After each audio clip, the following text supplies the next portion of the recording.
Good morning, Edgewood. We hope you had a great week so far. That's right, and what makes it even greater is that we have a 3-day weekend coming up. Before we head off to this 3-day weekend, let's go through today's news. Good morning, students of Edgewood. Please stand for the pledge. I pledge allegiance to the flag of the United States of America and to the republic for which it stands, one nation, under God, indivisible, with liberty and justice for all. Thank you. Back to you. Pay attention, juniors. On Tuesday, February 27th, you will all be required to take the ACT. This will happen in the library unless you were told otherwise. The testing will end at about 12:30. Afterwards, students will be allowed to leave the school, but only those who have transportation. Here's the list of all the things you'll need to bring. A fully charged Chromebook, a charger just in case, 2 number 2 pencils but not mechanical, an ACT approved calculator, a watch to keep track of time, but it must be silent, and a water bottle and snack for a break. Moving on from this now, we have the beautiful reminder of the $65 yearbooks that are out until April 30th. You have more than enough time to get this done, so hurry up and get your $65 yearbooks by April 30th. Enough on the $65 yearbook by April 30th. Here's Jacob with your weather update. Good morning, Edgewood. I'm Jacob Rank, your weatherman for this week, and here I have today's and this weekend's weather report. Today, we are expecting mostly cloudy skies with a high of 31 and a low of 25, and it does seem that winter is staying greedy like a devil this year. This Saturday, we're also expecting cloudy skies with a slight temperature drop for a high of 27 and a low of 25. Temperatures have got my feeling and it's quite blue. This Sunday, we're expecting some cloudy and windy weather with a high of 38 and a low of 28, and these clouds ain't no rules in breakable heaven, I tell you. And with all this winter weather still sticking around, I say we're in for a cruel summer this year. I'm Jacob Rank, now back to the desk. Thanks, Jake. Here's Bruce with our sports. Thanks, guys.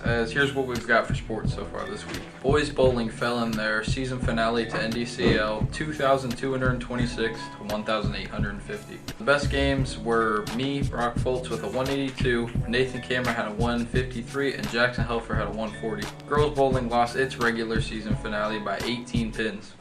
Best games were Alexis Patton with a 205, Isabel Stebbins with a 181, and Maddie Crooks with a 140. The JV boys basketball team beat Fairport 47 to 42. Leading scores for that game were Gino Measle and Sevi Chapman, both having 10. Varsity got the win in a hard-fought defensive game, 43 to 40. Jacob Ernst led the way with 14, Logan Cray had 11, and Mason Thor and Brady Andrzak both had 8. Boys are 15 and 5, and they play West Geauga tonight at home. The JV girls basketball team lost to Berkshire 38 to 31, and the leading scorers for that game were Faith Bensel and Jay Phillip with 12 each. Varsity beat the Badgers 48 to 35, and they finished out the regular season with a record of 19 and 1. Leading scorers from the Wednesday night game were Katie McAllister with 14, Avery Venzel with 13, and Leah Guyton with 8. Track practice starts next Tuesday after school and ends at 4.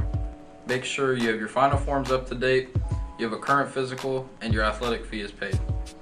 Any boys who are interested, there is a track sign-up sheet on the main desk in the office. Shout out to Tyler Hill, who qualified for the district swim meet at Cleveland State this Friday. He qualified for multiple events, including the 200 and 500 freestyle, as he broke both of the school records for those 2 events.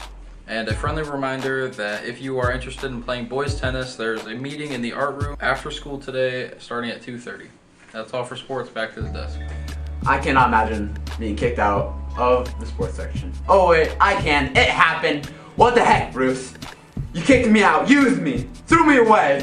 Attention to all students. Our newest digital publication is on Google Classroom. Go give it a read. Today we have lunch of the Buckeye Stromboli. If you're a senior that did not make the school pictures or senior photos, you can contact Pasture Photography in Chardon at 440-729-0995 to schedule an appointment to have them taken. The Spring Talent Show is on Friday, March 15th. Daniel, you plan on performing Ukrainian folk-style dance, don't you? Not really. Audition applications can be found in the office and must be turned in to Mrs. Evans by Friday, February 23, to prepare for auditions on Monday, February 26th. I thought you were going to do the Super Bowl halftime show like Usher. Hey everyone, and I hope you had a good Valentine's Day. Sadly, I was not here for it, but hey, while we're here, why don't I give you a bit of history about Valentine's Day?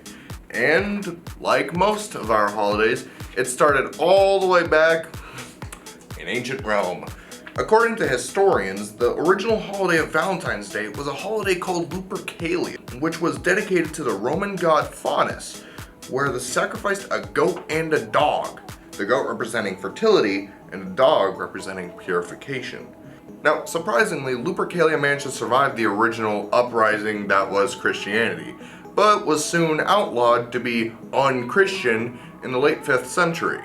Around this time, Pope Gelasius outlawed Lupercalia and marked February 14th as St. Valentine's Day. St. Valentine was martyred and buried on February 14th and later celebrated with a feast. He was primarily known as a priest who spoke to people about Jesus Christ, which was still illegal at the time. But he did convert a judge to Christianity after he brought back his blind daughter's eyesight.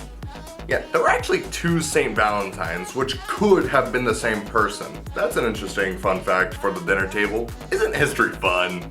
However, Valentine's Day wasn't celebrated as a day of love until the Middle Ages. In 1375, Geoffrey Chaucer, an English poet, still don't know how to pronounce his name properly, announced Valentine's Day to be a romantic celebration. That is the overall gist of the history of Valentine's Day. Thank you so much for watching. Later!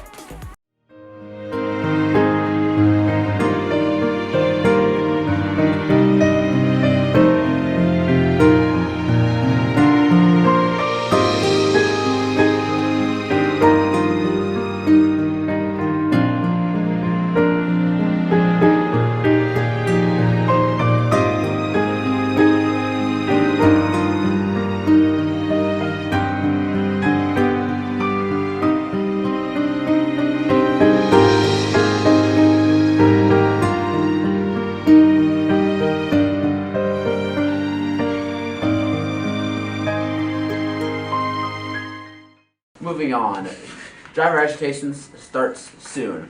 Pick up information flyers inside the office. Contact Mrs. Westlake if you have any questions. She runs the North Coast Driving Academy.